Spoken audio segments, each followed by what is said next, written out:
ఏ ఊరు అన్న మీది? గొల్లపల్లి. ఏం పేరు మీ పేరు? బెజవాడ కోటేశ్వర అన్న. వేంపాడు భూమి ఉందండి. ప్రధానంగా రైతులు ఎదుర్కొన్న సమస్యలు ఏంటండి? దేవస్థానం వారు వచ్చి రైతులని ఇబ్బంది గురి చేస్తున్నారు. కౌలు కట్టమంటున్నారు. శిస్తు అయితే వెనక శిస్తులు కట్టారు. తాతల ముత్తాతల కాలం నుంచి శిస్తులు కట్టారు. మా నాన్నగారు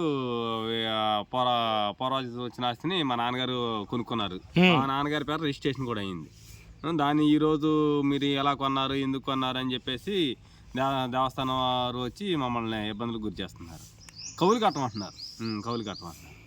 మీరు ఏం కోరుకుంటారు రాష్ట్ర ప్రభుత్వం? రాష్ట్ర ప్రభుత్వం కోరుకునేది అంటే సార్ గారిని, ముఖ్యంగా ఇక్కడ మినిస్టర్ గారు కాబట్టి సార్ గారు మాకు శాశ్వత హక్కులు, మాకు దేవుడు కావాలి, మేము కాదంటలేదు, దేవుడు కావాలి. మేము సంవత్సరం దేవుడికి కళ్యాణానికి మేము ఎంతకంత అమౌంట్ ఇస్తానే, దానికి మాకు దేవుడు కావాలి కాదంటలే. కానీ మాకు శాశ్వతంగా మాకు భూ హక్కులు కల్పిస్తే ఈ వన్ టైం సెటిల్మెంట్ ప్రకారం మేము చేస్తాం. ఎంతనే కట్టమంటే, ఎకరానికి ఎంతని కట్టమంటే కడతాం.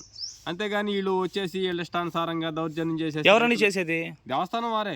ఓకే, దేవస్థానం వాళ్ళు, దేవస్థానంలో ఉన్నారు, 4-5 ఉన్నారు. వాళ్ళు వచ్చి వాళ్ళ ఇష్టానుసారంగా రైతులను తొలగించి చేత చూస్తుంటే ఎలా ఊరుకుంటారు రైతులు? ఎట్లా గొడవలైనవి ఈ మధ్యకాలంలో రావట్లా. ఈ మధ్య మళ్ళీ నోటీసులు వచ్చినాయి అని చెప్పేసి మళ్ళీ దాంట్లో మా అమ్మగారి పేరు కూడా ఉంది, బెదవాడ వరలక్ష్మి. మా అమ్మగారి పేరు కూడా ఉందని వీళ్ళు అంటమే తెలిసింది. వాళ్ళైతే మాకు ఇంతవరకు మళ్ళీ ఈ సంవత్సరం వచ్చి నోటీసులు ఇవ్వాలి. రాష్ట్ర ప్రభుత్వాన్ని కోరుకునేది అంటే శాశ్వత హక్కు కల్పిస్తే దేవస్థానానికి మనం ఏదో ఒకటి కట్టవచ్చు. వన్ టైం సెటిల్మెంట్ ప్రకారం పొట్ల సత్యం గారు వన్ టైం సెటిల్మెంట్ అంతకుముందు తీసుకొచ్చాడు.